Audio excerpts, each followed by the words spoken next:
Subscribe to our YouTube channel and press the bell icon to get the latest updates. Hello everybody, welcome to Daily News Simplified, an answer to what, why and how of newspaper reading. Today we shall be analyzing the Hindu newspaper dated 5th of August 2020 of the New Delhi edition. The topics to be discussed today has been presented on your screen. Timestamping for the same has been provided in the description box below. Let us begin our today's discussion. Now the first article appears as an editorial on page number 6 and is titled as Language of Unity.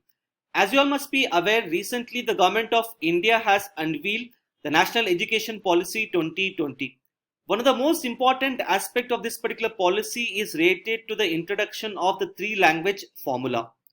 Now this particular editorial highlights that the three-language formula has been opposed by the Government of Tamil Nadu on the grounds that it would lead to the imposition of Hindi on the Tamil-speaking population. Now the article that we are going to discuss here shall be important both from the perspective of prelims as well as mains.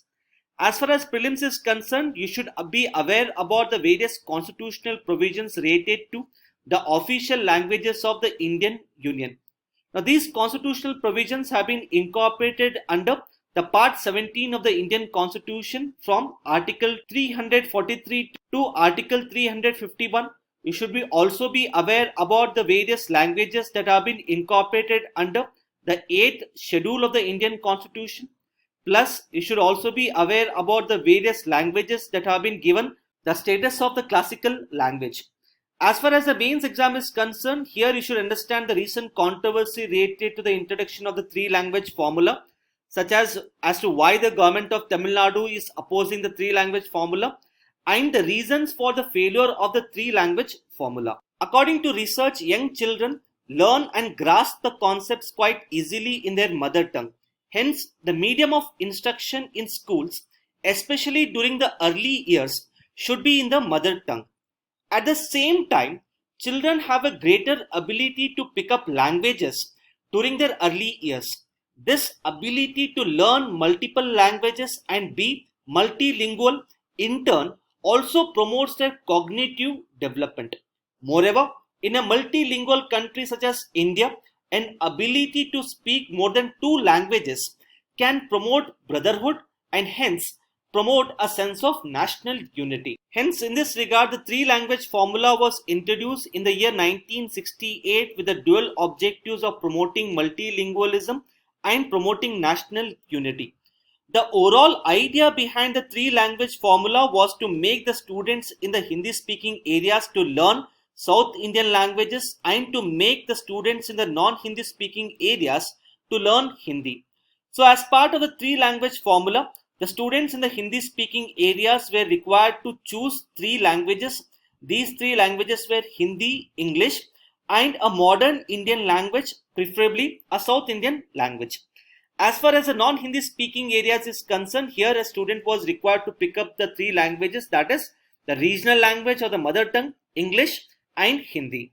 However, as you all must be aware, education as a subject has been placed under the concurrent list. Now this means that both the center as well as states can make policies related to education. But ultimately the implementation of these policies is a responsibility of the state government.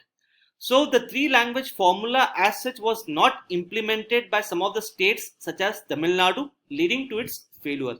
For example, instead of adopting the three-language formula, the Government of Tamil Nadu adopted the two-language formula wherein it focused only on Tamil and English and did not focus on imparting education in Hindi. So last year, the central government had unveiled the draft of the National Education Policy in order to take the opinion of the state government. Even that time as well, the Government of Tamil Nadu had opposed this draft proposal. Hence, in order to address the concerns of the state government such as Tamil Nadu, the final National Education Policy is little different from the draft policy. Now, the final National Education Policy has clearly highlighted that the three-language formula would continue to be implemented.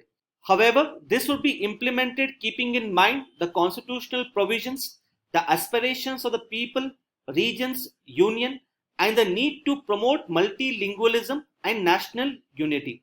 It has clearly enunciated that no language as such would be imposed on any state. At the same time, it has incorporated certain flexibilities into the three language formula. First and foremost, in the final policy, there is no explicit mention of Hindi being imposed on the non-Hindi speaking areas.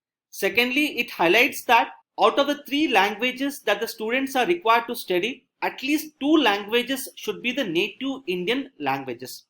So as you can see here, as per the earlier three language formula, the students in the non-Hindi speaking areas were compulsorily required to study Hindi.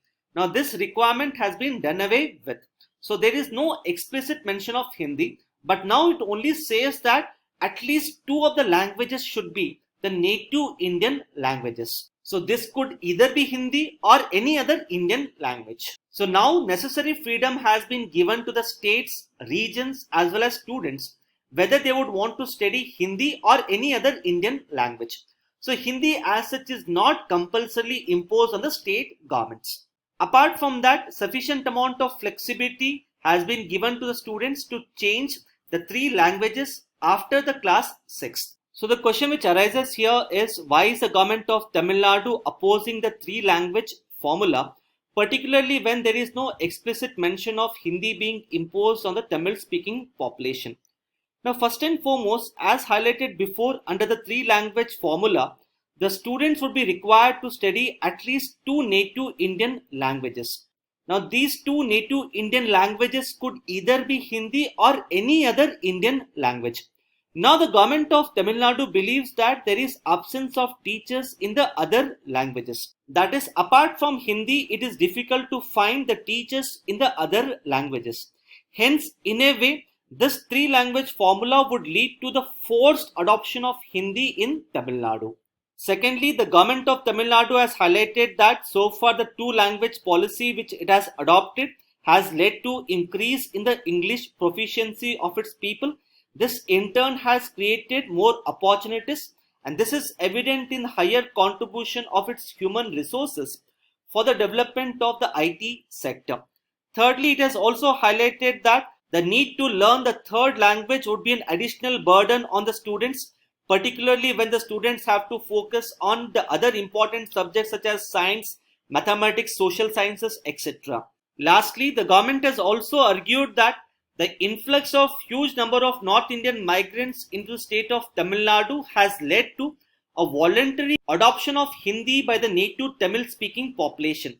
So since people have voluntarily adopted Hindi in order to communicate with the North Indian migrants, there is no need for forced imposition of Hindi on the Tamil speaking population. Lastly, coming to the failure of the three language formula, as highlighted before, this formula was adopted in the year 1968, but even today, such a formula has failed on account of number of reasons.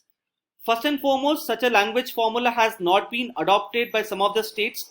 For example, the southern states such as Tamil Nadu, Puducherry, etc. have not adopted Hindi. Similarly, the Hindi speaking states have not included South Indian languages in their three language formula.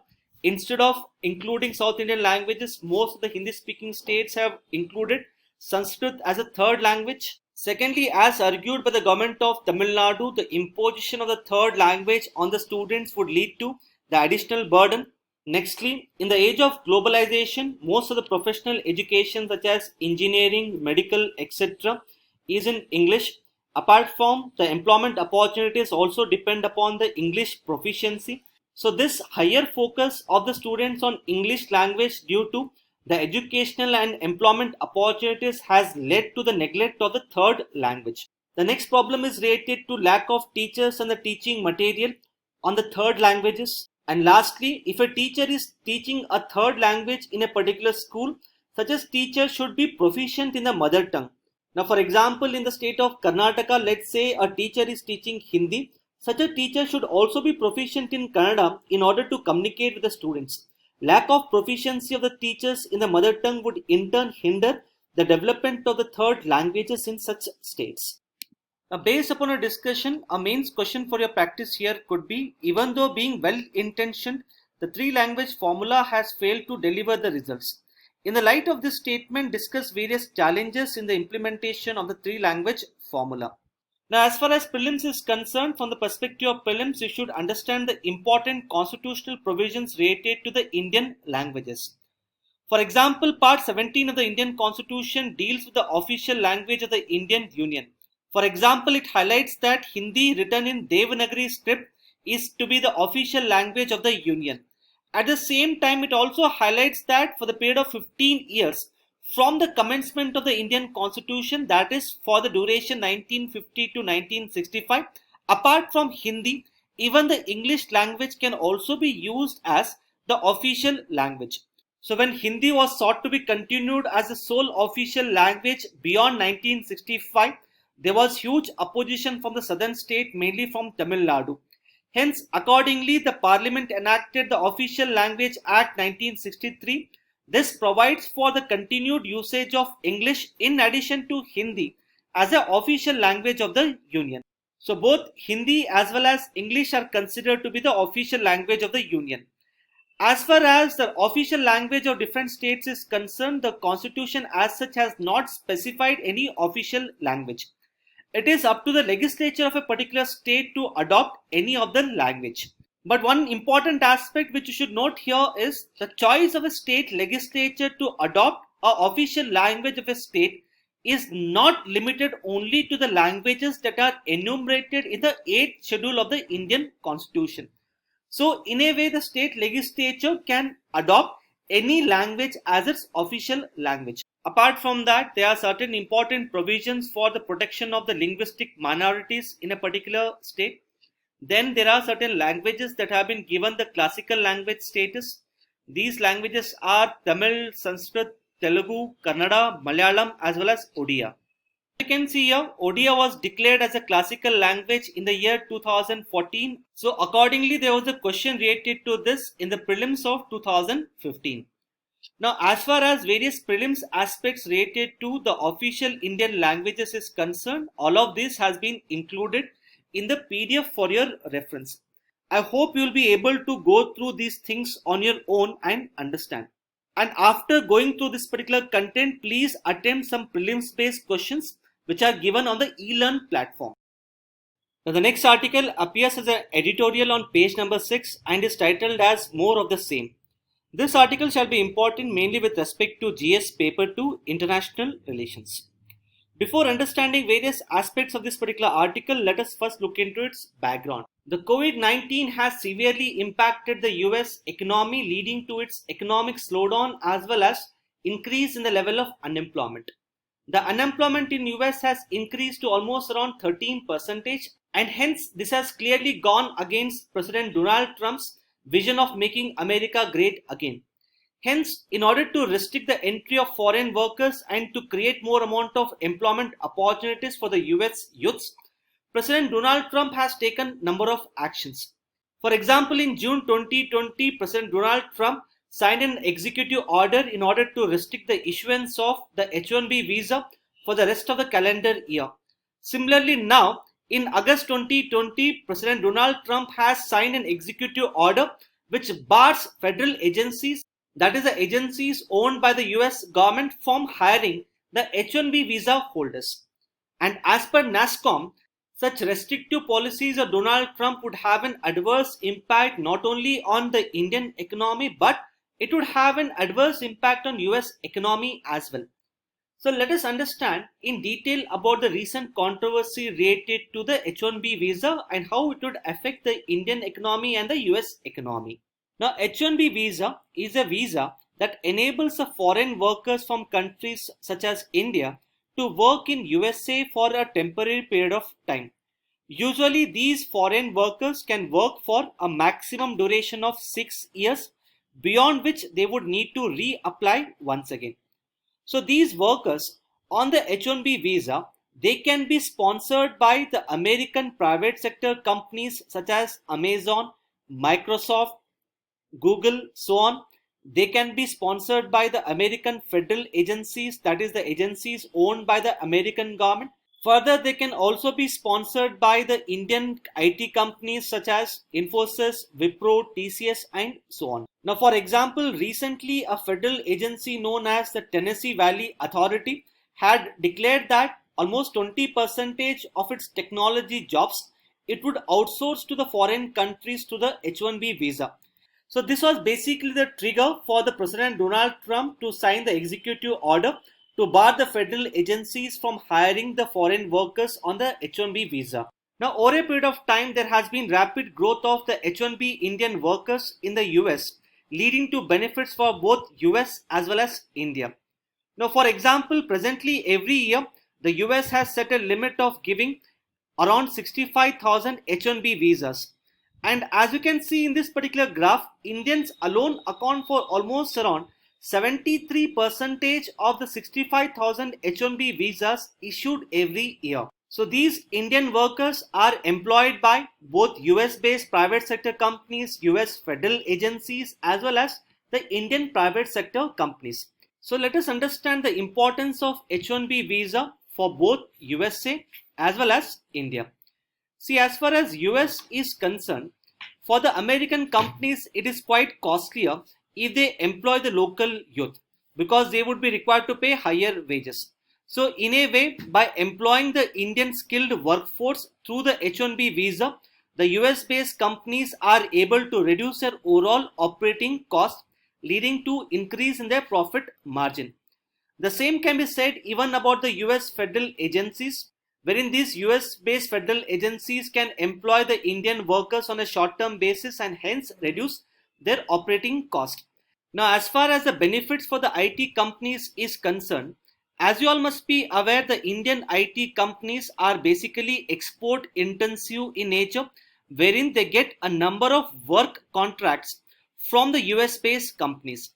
Now, just imagine, in order to execute these work contracts, if the Indian IT companies employ the local youths in USA, then this would lead to increase in their operating cost.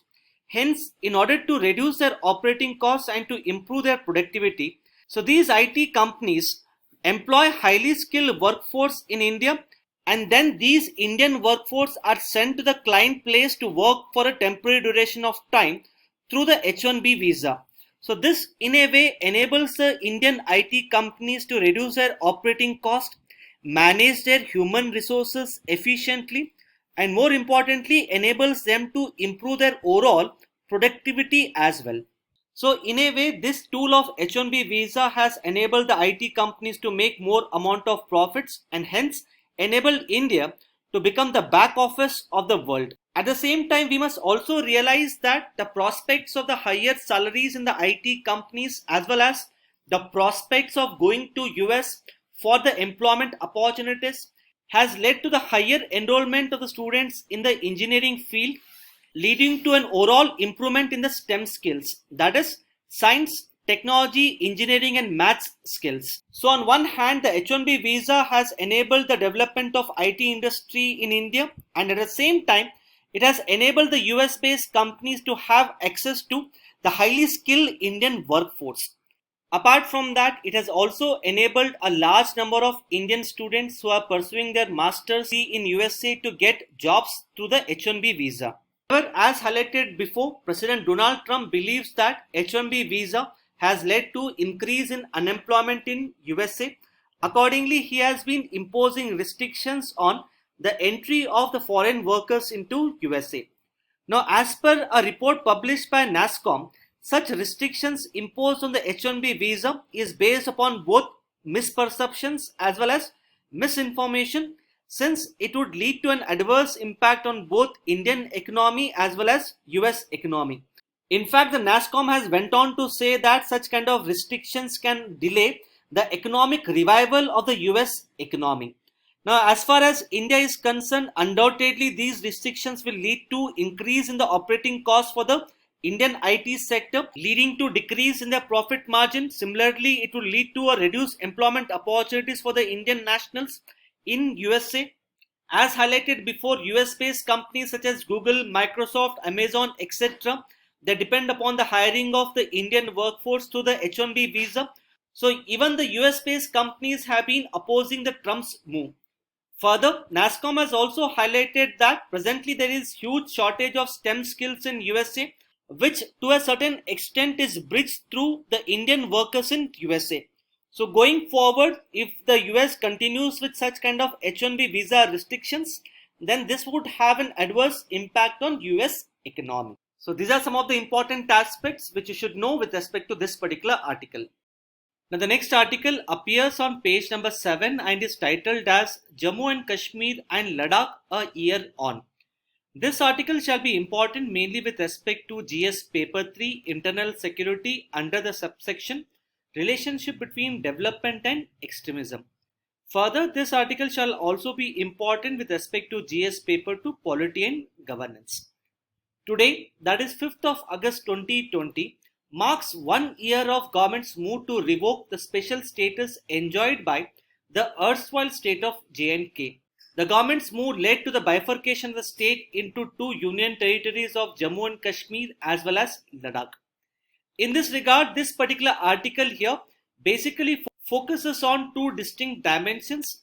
The first dimension is related to the government's rationale or the reason for revoking the special status enjoyed by the state of J&K, and the second dimension is related to various steps that have been taken by the government in the last 1 year in order to promote the development in the two union territories. As you all must be aware, unlike the other Indian states, the erstwhile state of J&K enjoyed the special status both under Article 370 as well as Article 35A of the Indian Constitution. Under Article 370, the state of J&K was allowed to have a separate constitution. Secondly, whenever the parliament made the laws, such laws were uniformly applicable across India. However, when it came to the state of J&K, the state legislature of J&K had to pass a law separately in order to make it applicable for the territory of the Jammu and Kashmir. So, except on matters related to defense, foreign affairs and communication, the law made by the parliament as such had limited applicability in the state of J&K.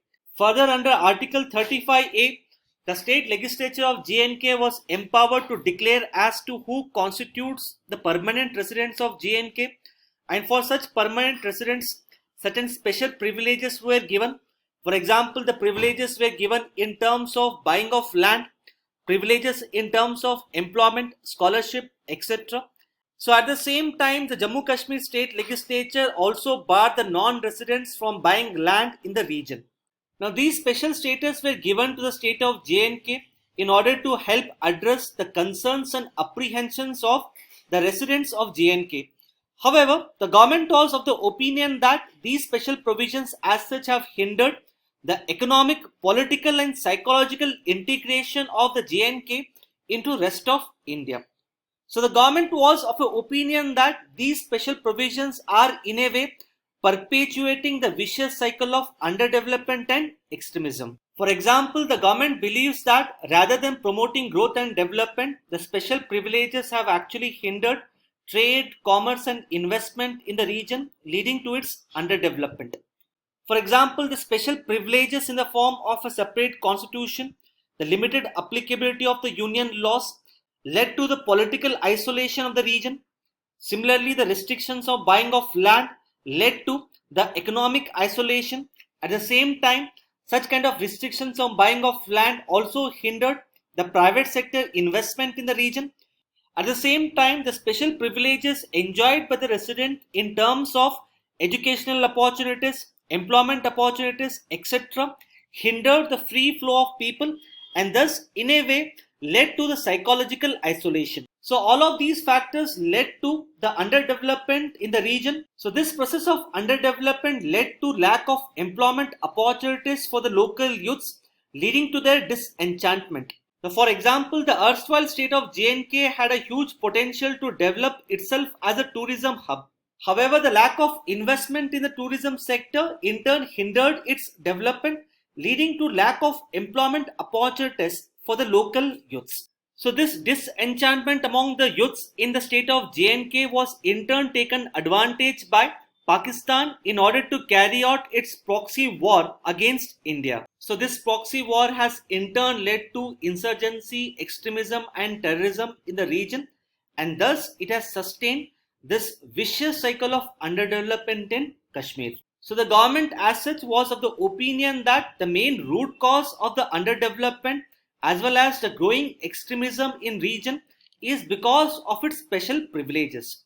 So if you do away with its special privileges, the government felt that it can bring about development and at the same time put an end to the extremism prevailing in the region. Now, this particular article has highlighted a number of steps taken by the government in the last 1 year in order to promote development in the two union territories of J&K and Ladakh. First and foremost, the government has sought for greater amount of integration of these two union territories with the rest of India. For example, the government has been carrying out the improvement in the tourism infrastructure in a mission mode, wherein the idea is to develop these two union territories as the tourism hubs in future. Secondly, the government has planned to construct 11 airports in J&K and 2 airports in Ladakh and connect these airports with the rest of India under the UDAN scheme. In order to bring about socio-economic development, the government has set up 2 AIIMS hospital as well as 5 medical colleges. Secondly, as you must be aware, the Kashmir Valley is well known for the cultivation of saffron. Hence, the government of India has put a renewed thrust on encouraging the cultivation of saffron and to bring about the development in the region. Apart from that, recently the government of India has decided to give the geographical indication tag to the Kashmiri saffron. Thirdly, due emphasis has also been laid on strengthening of the grassroots democracy, wherein in October 2019, the government of India had conducted the Block Development Council elections. So there was a record turnout of the voters and these elections were as such relatively violence free. And lastly, the government has recognized that one of the main reasons for the underdevelopment in the region is on account of insurgency, terrorism and extremism. Hence, the government has given due amount of emphasis on improving the security situation in the region. In spite of all these efforts taken by the government, a number of concerns still remain. For example, a number of political experts and civil society organizations have raised concerns over the human right abuses in the valley since the abrogation of Article 370. The government's measures such as clampdown on internet, putting people under house arrest, preventive detention, etc. has led to the curtailment of their fundamental rights. Despite the Supreme Court judgment in the Anuradha Basin versus the Union of India case, the government has not taken any concrete action in order to enable the 4G internet access in the valley. So going forward, the government needs to take a more balanced, inclusive and human-centric approach to deal with the issue. So this is what you have to know with respect to this particular article. Now the next article appears on page number 15 and is titled as Alcohol Cess Hurting the States. In order to deal with the poor financial position after the end of lockdown, some of the state governments decided to impose the COVID cess on the sale of liquor. For example, the Delhi government decided to impose 70% COVID cess on the sale of alcohol.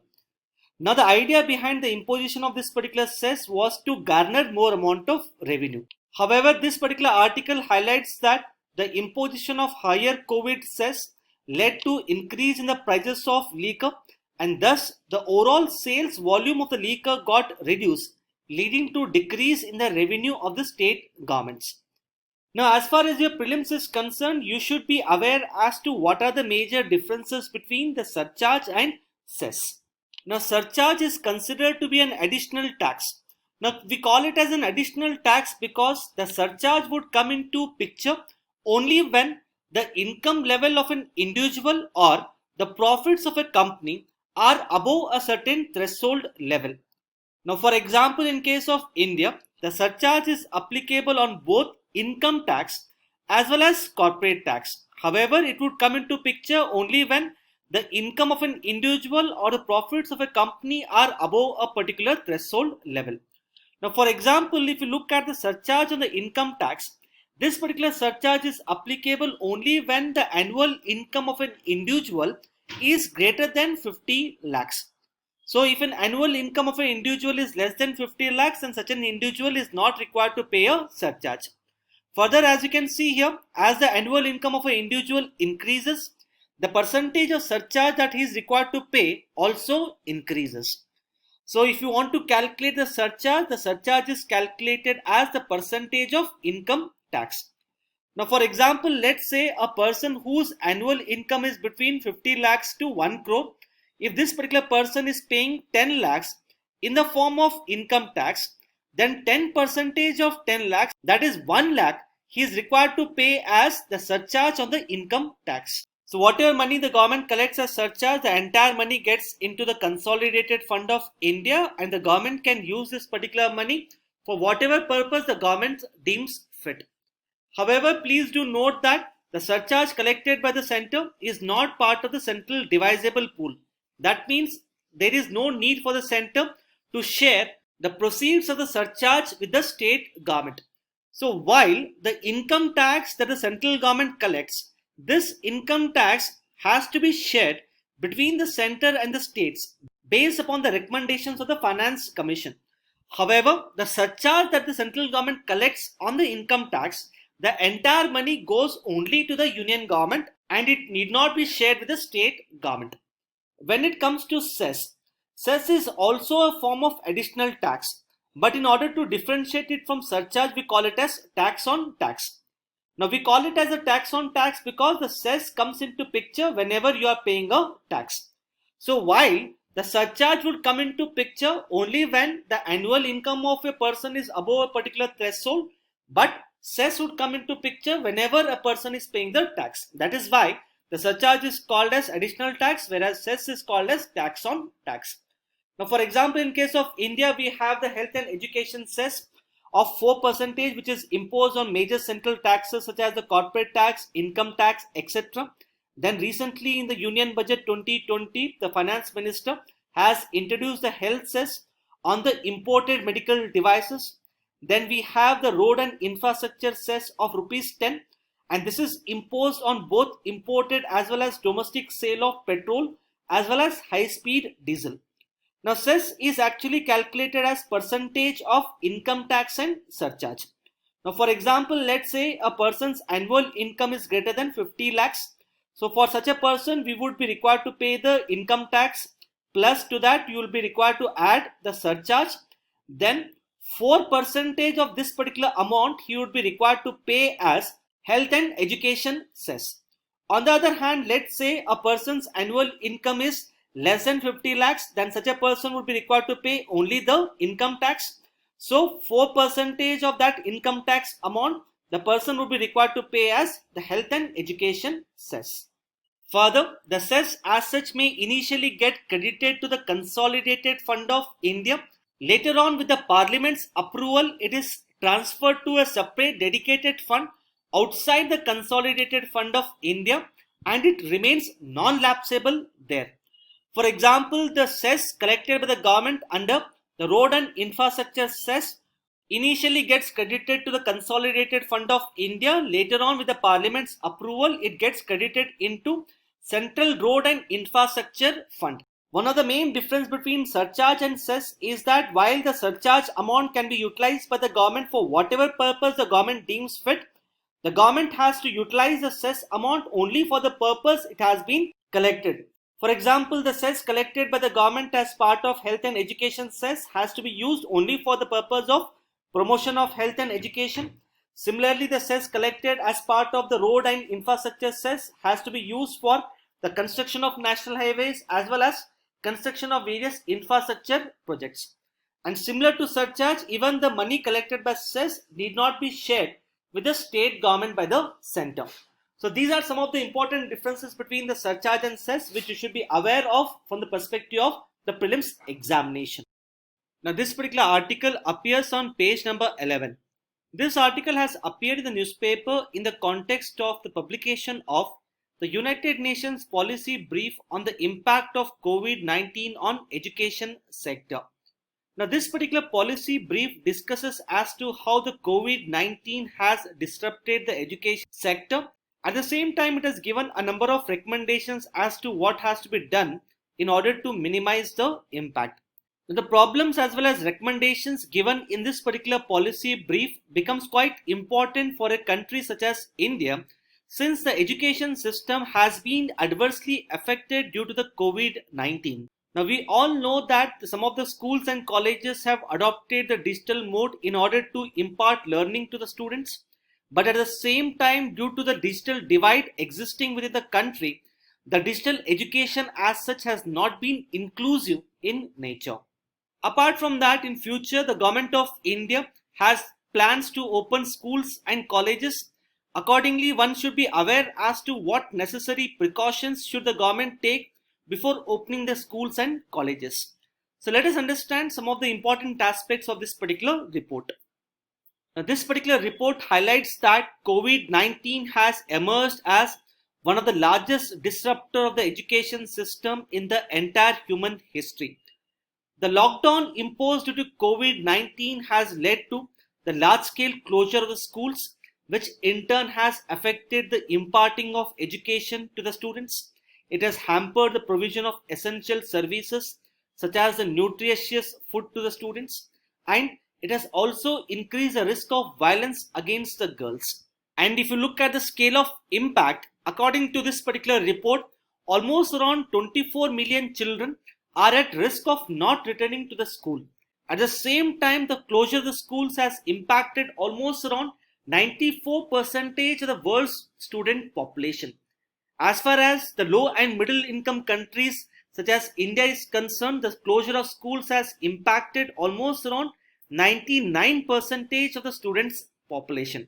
This report has also highlighted that the economic problem caused due to COVID-19 has led to large-scale job losses, because of which the parents as such may not be in a position to send their children to the school once the lockdown gets lifted or when the school reopens as such. Nextly, it has also highlighted that the economic problem caused due to COVID-19 has led to large-scale decrease in the revenue collection of the governments across the world. So this in turn has put additional strain on the financing of the education across the world. Now, for example, in case of India, the combined expenditure of the center and states on education is hardly around 3% of India's GDP. And as you must be aware, the National Education Policy 2020 seeks to increase this expenditure to 6%. Now, because of COVID-19, India as such is facing the economic slowdown, and hence because of the decline in the revenue, we may find it difficult to finance our education. So what recommendations has the United Nations given in its policy brief? First and foremost, the United Nations has highlighted that before reopening of the schools, the governments across the world have to suppress the transmission of the virus in order to protect the children. Apart from that, before reopening of the schools, the government as such has to take into account the views and opinions of all the stakeholders such as the parents, teachers, etc. And based upon their views and opinions, the government should decide whether to open the schools or not. Secondly, as far as the financing of education is concerned, the United Nations has highlighted that due to the COVID-19 pandemic, the governments may find it difficult to widen the tax base to enhance the revenue collection. So to enhance the revenue collection, the governments should focus on improving the tax compliance by cracking down on both tax avoidance as well as tax evasion. Similarly, if needed, the government can also resort to enhanced borrowings in order to finance their education needs. Lastly, as highlighted before, countries across the world have adopted digital mode in order to impart education to the students during the COVID-19 pandemic. However, the digital divide existing across the world has actually led to lack of inclusive education. Hence, in order to address this particular problem, the United Nations has called upon the countries to bridge the digital divide, and this could be done through higher investment on digital infrastructure, reducing the digital cost for the learning, and to impart the digital literacy, especially to the students who are living in the remote and the rural areas. So these are some of the important aspects which one should know with respect to this particular article. So the next article appears on page number 2, and it highlights that JNU has got 455 crores from the Higher Education Financing Agency. Hence, with respect to this particular article, you would be required to understand about the Higher Education Financing Agency as well as the RISE scheme. See, the Higher Education Financing Agency was announced for the first time in the budget 2016-17, and later on it was set up as a joint venture between the Ministry of HRD and Canara Bank. Right now, it has been registered as a non-profit and non-deposit taking NBFC. The basic mandate of this particular agency is to provide for loans at a lower interest rates to various centrally funded higher educational institutions in order to fund their capital assets. So the overall agenda of this particular agency is to develop India's top ranked institutions such as IITs, IIMs, etc. into globally top ranking institutions by financing the capital expenditure. Apart from giving the loans at a lower interest rate, this particular agency also gives grants to the higher educational institutions. And in order to give the grants, it basically channelizes the corporate social responsibility funds from the private sector as well as the donations. Presently, this particular agency gives loans to all the centrally funded higher educational institutions. As per the existing arrangement, the entire principal amount which is taken as a loan by a higher educational institution is required to be paid by the institution itself over the next 10 years. However, the interest portion of the loan as such is given by the government in the form of a grant. Now, following the setting up of the Higher Education Financing Agency in the year 2018-19, the Union Cabinet has announced a new scheme known as Revitalizing of Infrastructure and Systems in the Education. Now, this particular scheme has been launched in order to widen the ambit of the Higher Education Financing Agency. As part of this particular scheme, the overall authorized share capital of the Higher Education Financing Agency has been increased to around 10,000 crores. Apart from that, the Higher Education Financing Agency has also been entrusted with the responsibility of mobilizing almost around 10 lakh crores from the market over the next 4 years till the end of 2022 in order to meet the infrastructure needs of the higher education institutions. So whatever loans are borrowed by the Higher Education Financing Agency from the market, the government as such has given the guarantee on the repayment of such loans. So this government guarantee on the repayment of loans would in turn enable the Higher Education Financing Agency to mobilize loans worth 1 lakh crore which then can be given to the higher educational institutions in order to improve their overall infrastructure. The next article appears on page number 14. Last evening, there was a massive explosion at the Lebanese capital of Beirut, which is a port city located along the Mediterranean Sea. As per the latest report, this explosion has led to the death of almost around 78 people and it has injured 4,000 people. Now, this particular blast has been linked to a large supply of confiscated and possibly unsecured explosive material which are stored in a warehouse at the port of Beirut. Now, the place where this particular blast explosion took place is quite closer to the heavily populated areas. Because of this, the blast as such has led to large-scale destruction in this particular city. Now, as far as prelims is concerned, questions have been asked with respect to important places in news. So you should note that Beirut is the capital of Lebanon and it is a city which is located along the Mediterranean Sea. With this, we have come to the end of today's discussion. Now let us have a look at the question for the day.